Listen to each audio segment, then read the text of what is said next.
Aparentemente chegamos no momento onde a guerra só acontece aos finais de semana, porque durante os dias de semana, principalmente em horário de expediente, né, no horário dos mercados, você precisa ter algum tipo de acordo de paz para tudo se manter normal, né, e os mercados continuarem a subir. Então, tirando as ironias de lado, né, mas está cada vez mais próximo da realidade, os Emirados Árabes Unidos se encontram numa situação bem desconfortável, né, pela proximidade do Irã, e já estão se adiantando em um cenário onde possivelmente possam vir a ficar sem dólares disponíveis pela falta da exportação de petróleo, e aí já começa a criar ali tentar uma garantia, né, de que vão precisar de alguma ajuda do Fed chegando ali no Scott Bessent. Então eu quero entrar nesse assunto no capítulo de hoje em mais detalhes. Então, primeiramente, você vê aqui um mau humor que acabou de acontecer, né, no mercado de futuros. Estou gravando agora às 9h20 da noite. Aí você já vê aqui, baseado nas notícias que acabaram de acontecer sobre o Irã, né, aquilo não está bem resolvido, você acaba tendo, como sempre, aquele mau humor no mercado de futuros. Mas eu não estaria surpreso se no momento que você assistir esse vídeo você já tem uma outra notícia dizendo que não, já estamos negociando, as coisas já estão sendo feitas, e aí volta aquela subida. Mas ninguém sabe, né? Então vamos ver o que vai acontecer aí na segunda-feira. Mas o que eu quero passar no capítulo de hoje é um dos conceitos que eu já falei em vários outros momentos, né? Principalmente ali em 2025, que é a ferramenta do Fed Swap. Então, primeiro a gente precisa entender o que está sendo dito aqui. Foi uma notícia feita pelo Wall Street Journal falando sobre como que os Emirados Árabes vão começar a pedir, ou eles querem se adiantar, né, na conversa com o Scott Bessent, né, que é o secretário do Tesouro americano, caso a guerra se estenda muito mais do que o previsto, né? Se ela não acabar ali nas próximas semanas, você tem um sério problema de abastecimento de dólares por conta de todo o problema da ruptura, né, total da produção de petróleo, que é a maior fonte de renda dos Emirados Árabes Unidos, pelo menos foi até então, né, junto com o turismo, etc., e os mercados financeiros.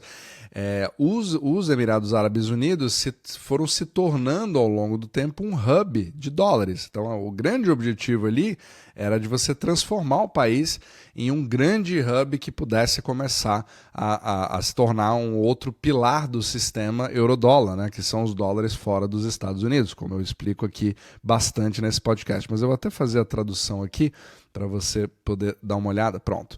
Então, os Emirados, segundo o artigo, iniciaram negociações já, de forma um pouco, talvez, informal nesse exato momento, sobre a obtenção de um apoio financeiro, caso a guerra com o Irã mergulhe o país rico em petróleo do Golfo Pérsico em uma crise ainda mais profunda.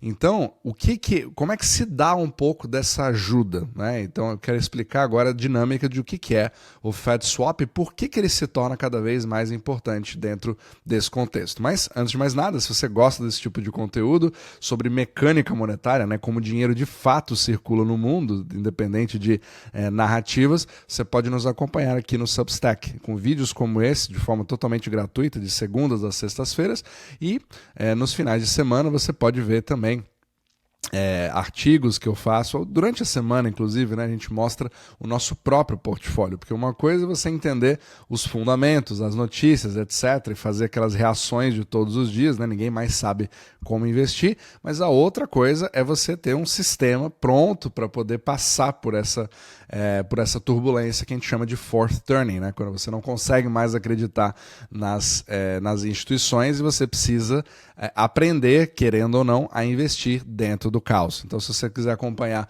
o nosso próprio portfólio com retornos, inclusive como nós pensamos em relação a isso, né? Se você der uma olhada, o nosso portfólio, o grande foco aqui não é os retornos exorbitantes, mas você poder ter ali algo superior ou igual a SP500, mas reduzindo muito mais o seu risco. Então, perder dinheiro é exatamente o que você precisa evitar, muito mais do que ganhar dinheiro somente nesse contexto, mas tivemos bons resultados, obviamente. Então, se você quiser dar uma olhada, você pode se inscrever aqui gratuitamente no Substack. E aí, membros podem acompanhar exatamente o que nós estamos fazendo no nosso portfólio e acompanhar os movimentos ao vivo também. Então, vamos lá. Esse aqui foi um capítulo que eu fiz foi no dia 18 de junho de 2025, né? Então no ano passado, que era o capítulo 446 ainda, falando de por que a saída do Jerome Powell seria um perigo para o mundo, na verdade para o resto do mundo. Então aqui era só uma provocação de um pensamento no qual ele fala sobre a possibilidade de você ter alguém no Fed, mas agora principalmente no Tesouro, como Scott Bessent, que está extremamente alinhado ao governo Trump, e você poder começar a agir muito mais ativamente sobre o resto do mundo, utilizando exatamente o sistema eurodólar, né? Que você precisa do sistema dentro dos Estados Unidos para meio que indiretamente controlar o que acontece fora dos Estados Unidos, porque o resto do mundo não tem acesso direto a gastos fiscais, por exemplo, né? O gasto fiscal tem que ser dentro dos Estados Unidos e você não tem ali a ferramenta como o QE ou como RMOs, tudo isso que está sendo feito agora pelo Fed, né, de injeção de liquidez, ele só transmite para fora dos Estados Unidos de forma indireta pelas subsidiárias americanas, pelos bancos que estão hoje sediados nos Estados Unidos e que têm ali parceiros, né, fora deles. Então você tem essa transmissibilidade indireta. Mas uma das formas mais diretas que existem, que acontece somente quando você tem um grande problema em relação ao abastecimento dos dólares offshore, é o que a gente chama de Fed Swap. Então o Fed Swap ele é um acordo entre bancos centrais. Então você tem o Fed de um lado, o Banco Central estrangeiro do outro lado, digamos que aqui seria o Banco Central Europeu ou dos Emirados Árabes Unidos, e você faz uma troca. Então, uma troca entre dólares americanos e a moeda local, certo? Então digamos que você tenha ali euros, por exemplo, você faz uma troca entre dólares e euros, né? Ou no caso dos Emirados Árabes, você troca os dólares por dirhams, né? Então, você fazendo essa troca, você tem um prazo para que isso seja retornado com juros. Então, isso é uma forma direta de bancos centrais poderem obter dólares no momento que eles são escassos para poder emprestar esses dólares para o seu sistema bancário local e permitir que os bancos tenham fôlego. Afinal de contas, todo mundo tem dívida em dólares. Então você já contraiu uma dívida futura e é meio que na dança das cadeiras, quando estão faltando cadeiras, é o Fed meio que entregando uma cadeira ou fazendo a música tocar mais tempo, né? Tentando trazer uma certa analogia. Agora, isso aqui é a solução de tudo? Não, de forma alguma.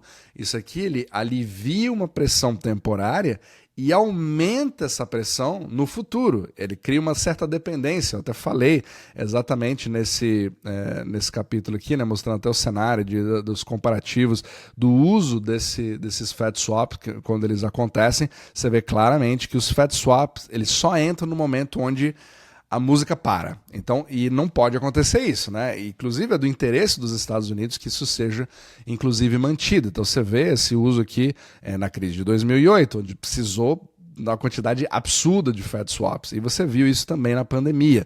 Então, assim, precisar de Fed Swap, esse gráfico mexer, significa que você tem grandes problemas. Mas não é o caso que nós estamos vendo agora. Isso aqui é uma conversa meio que proativa dos Emirados no intuito de falar, olha, se a gente precisar, eu preciso da anuência de vocês para vocês já saberem, porque vocês já fizeram isso com a própria Argentina.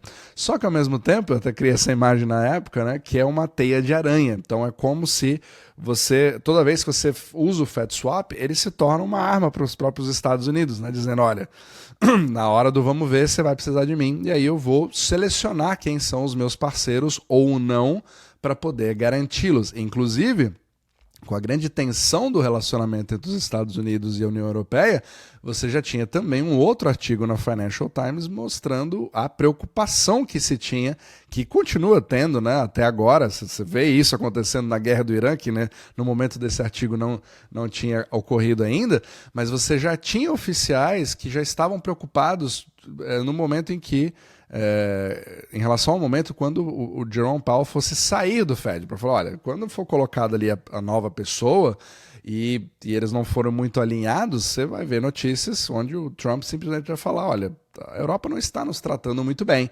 E eu não sei se eu vou querer ajudá-los se eles tiverem problema de liquidez. E eles precisam muito de liquidez, né? A França é um grande distribuidor de eurodólares. Lembrando, não tem nada a ver com euro, tá? A palavra euro do sistema eurodólar, para quem é mais novo aqui no canal, significa os dólares fora. Então leia-se euro como fora, não como Europa, certo? Então, você percebe que todo mundo vai acabar precisando disso em algum momento, né? Só que a grande questão é você selecionar quem recebe, quem não recebe. Então é uma forma de você perpetuar, independente se gostemos ou não, né, somos a favor ou não, isso pouco importa, mas é assim que isso vai ser usado cada vez mais. Então notícias como essa é importante você colocar na sua mente como algo, Fed Swap. Fed Swap vai ser... como se fosse assim, um martelinho, use em caso de emergência, mas se você não for meu amigo, eu não te dou o colete salva-vidas na hora que você precisar. Só que aí vem a grande questão que esse artigo coloca, falando da seguinte coisa, olha, autoridades dos Emirados Árabes Unidos disseram às autoridades americanas que se os Emirados Árabes Unidos ficarem sem dólares, poderão ser forçados a usar o yuan chinês ou moedas de outros países para venda de petróleo ou outras transações, disseram algumas das autoridades. Então aqui você vê que é interessante a narrativa a partir daqui. Aqueles que são contra os Estados Unidos vão falar a seguinte coisa: os Emirados Árabes Unidos estão usando isso como uma arma contra os Estados Unidos para dizer o seguinte, olha, se vocês não me derem o dólar que eu preciso, eu tenho como encontrar em outro lugar e eu vou direto para os braços da China. Inclusive o Luke Gromen fez isso, né, no Twitter.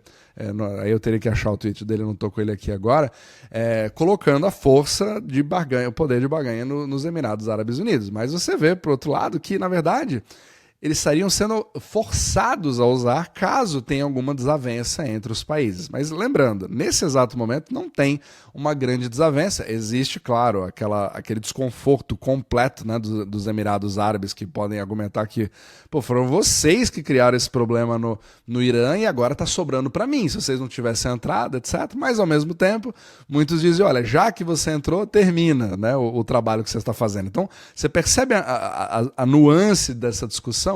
Nem quero entrar na parte geopolítica, estou literalmente falando sobre como que a mecânica começa aí. Então, o resultado desse relacionamento, do que acontecer agora no conflito do Irã, vai definir para que lado vai os Emirados Árabes. Mas assim, está muito mais próximo dos Estados Unidos nesse momento e eles demonstram querer ficar no sistema desde que eles possam ter os dólares que eles precisam. Mas não existe outra opção. Essa é a questão. Tratar isso aqui como se fosse, não, eu posso escolher entre o dólar ou o yuan, é a mesma coisa que falar, eu quero a internet de escada ou eu quero o Starlink 5G, etc. Então, assim, não dá para comparar, são mundos completamente diferentes. E isso não é defender os Estados Unidos, mas simplesmente reconhecer o tamanho gigantesco da moeda, que não pertence somente aos Estados Unidos, mas ao mundo inteiro, pois todos os países têm ali parte de construção nesse sistema como um todo, fazendo com que ele se torne hoje a moeda de reserva global, apesar de todos os esforços para tentar sair dele, justamente por entender o poder cada vez maior nesse exato momento que vem acontecendo, ou pelo menos explicitado, né, da maior forma, de uma forma muito mais clara agora pela administração Trump. Então aqui, os Fed Swaps, eles são normalmente administrados pelo Fed. É o que acontece normalmente, só que hoje nós estamos vendo uma migração cada vez maior de você colocar tudo in-house, ou seja, um dos movimentos que a gente vem acompanhando no podcast é de como que o próprio Tesouro começa a engolir o Fed cada vez mais, principalmente com um chairman que seja escolhido, né? Se for confirmado o Kevin Warsh. Então, isso aqui ele traz uma nuance muito interessante de como que o sistema monetário vai sendo usado ali, né, no jogo geopolítico, justamente pela tubulação, pela forma que ele funciona, que faz com que gravitacione países, né, e eles já percebam, da mesma forma que a Europa percebeu, os Emirados Árabes também perceberam que eles vão precisar ficar próximos ali se eles quiserem garantir o futuro, né, da estabilidade da sua própria economia, que é tão dependente e cada vez mais dependente do sistema eurodólar.